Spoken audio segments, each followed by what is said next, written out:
A large-scale protest erupted in Kolkata on Thursday evening against Bihar Chief Minister Nitish Kumar over an incident in which he publicly removed the veil of a Muslim woman doctor during a government program in Patna, drawing nationwide criticism.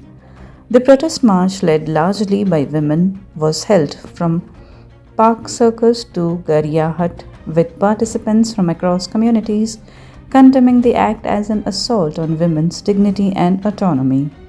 Protesters demanded an unconditional apology from the Chief Minister, stressing that the issue was about constitutional values and personal choice, not religion. Priyadarshini Hakim, daughter of Kolkata Mayor Farhad Hakim, said Nitish Kumar's action was audacious and misogynist and called upon the nation to protest against such behavior by those in power. The incident occurred on Monday during an appointment letter distribution ceremony for Ayush doctors at the Bihar Secretariat, where Nitish Kumar questioned the women doctor's attire and removed her niqab in public, triggering widespread outrage. Meanwhile, PDP leader Iltija Mufti filed a police complaint in Srinagar seeking the registration of an FIR against Nitish Kumar.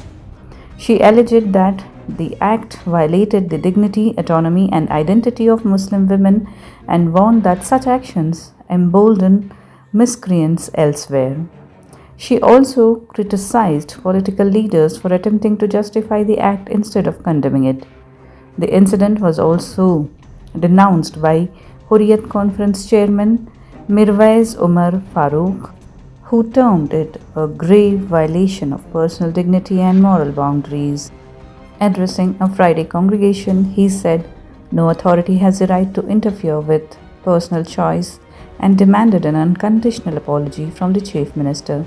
The controversy continues to intensify with growing calls for accountability and respect for women's autonomy.